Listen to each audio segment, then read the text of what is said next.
If tomorrow a major conflict cut off supply lines, how many days could you go without the medications you and your family need to survive? For millions of Americans, that's not a hypothetical question. According to the American Medical Association, more than 30% of the population has already experienced trouble getting essential prescriptions, and the Sun reports that roughly 5% live in what's known as pharmacy deserts, areas where the nearest pharmacy can be dozens of miles away. Now add in the possibility of a global crisis, a war, or even a limited nuclear exchange disrupting trade and logistics, and the question becomes urgent. What would you do if the pharmacy closed tomorrow and didn't reopen for weeks? Right now, the United States is experiencing the highest level of drug shortages in nearly a decade. Pharmacy Times reported in mid-2024 that 323 drugs were officially listed as in shortage, from basic antibiotics to life-saving treatments like insulin. These shortages aren't just the result of increased demand. Much of our pharmaceutical supply chain is concentrated overseas, especially in China and India, and tensions in those regions, whether from trade disputes, military confrontations, or even natural disasters, can disrupt shipments within days. And here's the part many people misunderstand. Whenever I talk about preparing your own medical supplies, someone inevitably says, if a nuclear war happens, no stash of pills will save you. And in one narrow sense, if we're talking about being at the epicenter of a nuclear detonation, that's true, nothing will. But history shows that in even the worst conflicts, the vast majority of people are not killed in the initial strike. They survive the first impact, and then face weeks or months of chaos, with hospitals overloaded, pharmacies empty, and supply lines broken. That's where preparation makes the difference. In this video, we're going to break down how to legally and safely prepare your medicine and health supplies so that you're not scrambling when it's already too late. To understand why this matters, you have to look at what's happening right now. The AMA and Reuters have documented how our pharmaceutical supply chain is vulnerable at every step. Many active pharmaceutical ingredients, what actually makes a medicine work, come from a handful of manufacturing hubs overseas. If those hubs shut down, whether from political sanctions, war, or something as simple as a port strike, there's no easy backup. The COVID-19 pandemic showed us how quickly shelves can go bare, but even without a pandemic, we've seen antibiotics for children run out in the middle of flu season, diabetes patients unable to find their specific brand of insulin, and cancer treatments delayed because a single factory had to close. The term pharmacy desert might sound like policy jargon, but here's what it means in human terms. In rural areas, and increasingly in parts of urban America, a pharmacy might be 40, 50, even 60 miles away. If that pharmacy is out of stock, you might be looking at a 100-mile round trip just to hear the same answer from the next store. Now imagine trying to do that during a fuel shortage or after a cyber attack knocks out electronic payment systems. The connection to geopolitics is direct. In a global conflict, supply chains aren't just slowed, they can be severed. When the war in Ukraine began in 2022, local pharmacies were open one day and empty the next. Some medicines never came back in stock for months. That's the reality you prepare for. So how do you build a medicine kit that actually works in a crisis? First, you have to separate prescription medications from over-the-counter or OTC medicines. For prescription drugs you take regularly, things like blood pressure medication, asthma inhalers, thyroid pills, you can legally request what's called an extended supply from your doctor or insurance provider. According to the FDA, many states and insurers allow up to a 90-day supply if you explain that you're preparing for emergencies. You might not get 3 months on the first request, but even having a backup of 2 or 3 weeks can bridge the gap during a shortage. With over-the-counter drugs, the key is to think in categories, not brands. You'll want pain relievers in both acetaminophen and ibuprofen form because they work differently and can be alternated for better relief. Antihistamines like loratadine or diphenhydramine can treat both allergies and mild allergic reactions. Oral rehydration salts, which the World Health Organization recommends for dehydration from illness, can be bought ready-made or mixed at home with salt, sugar, and clean water. Antibiotic ointments, antiseptic wipes, and a digital thermometer round out the basics. The mistake most people make is hoarding a random pile of pills without a plan. Medicines expire, and storing large quantities without rotation means you could end up with a box of useless tablets when you need them most. Instead, follow a rotation system, use the oldest stock first, replace it regularly, and keep everything labeled with expiration dates. One of the most underestimated challenges in medical preparedness is keeping what's called the cold chain intact.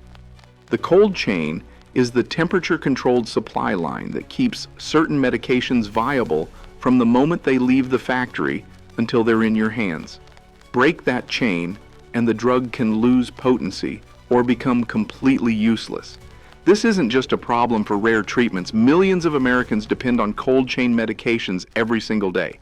Insulin, some liquid antibiotics, injectable biologics for autoimmune conditions, and certain cancer therapies all require strict temperature ranges.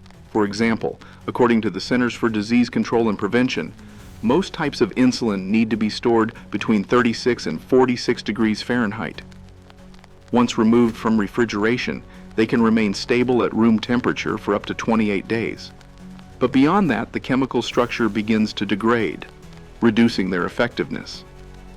That may sound like a generous window until you realize that in a prolonged blackout or grid-down situation, your kitchen refrigerator stops being an option almost immediately.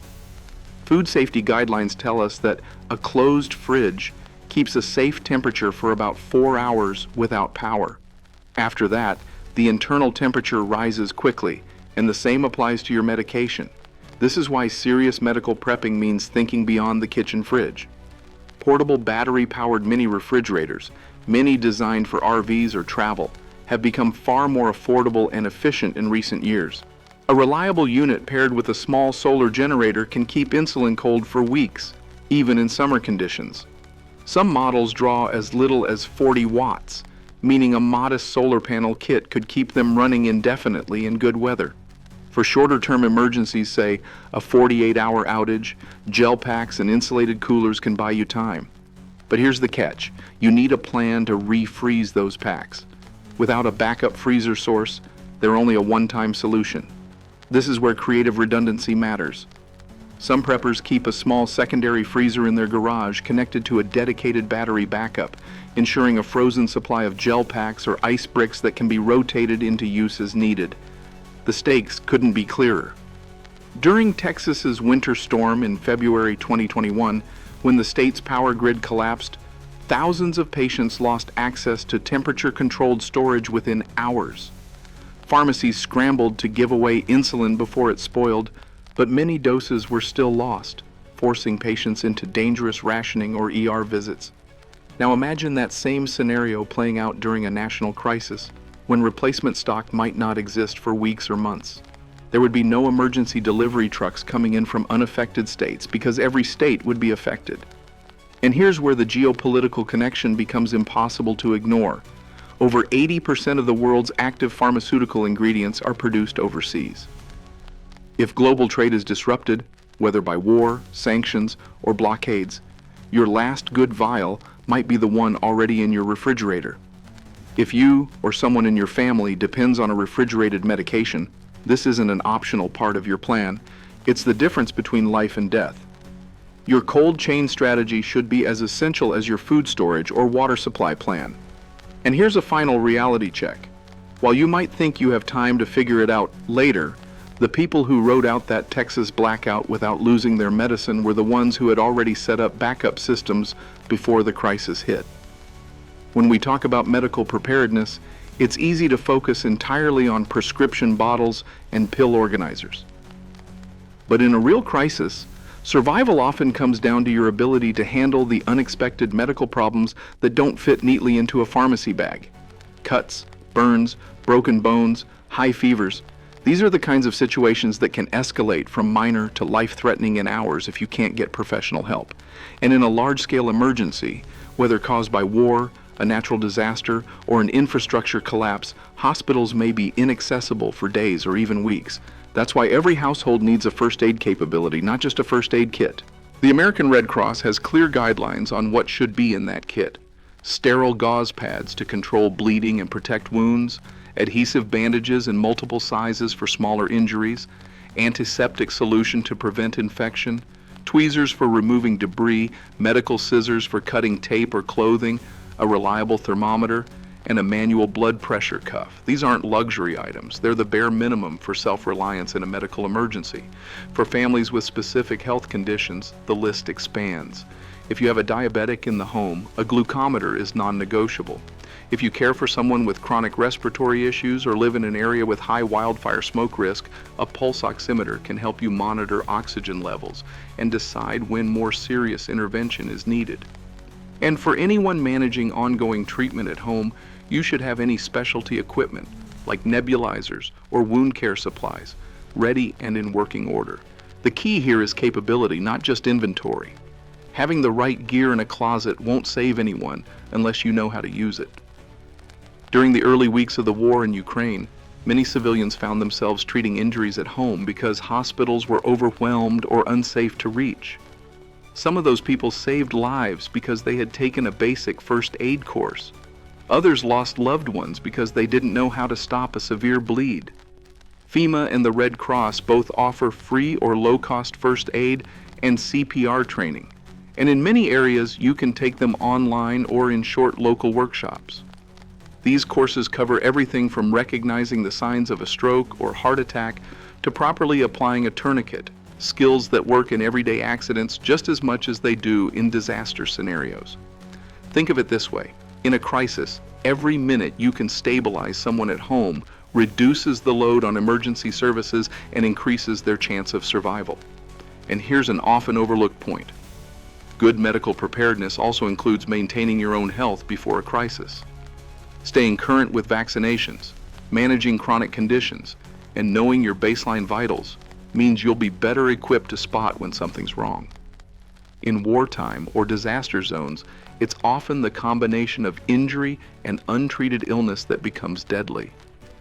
By having the supplies, the skills, and the habit of readiness, you turn your home into a place where survival odds improve, not decline, when the outside world becomes unsafe. All of these steps come together in what I call the family health binder. It sounds simple, and that's exactly the point. This is a low-tech, high-reliability tool that works when everything else fails. Imagine it as the command center for your household's medical readiness.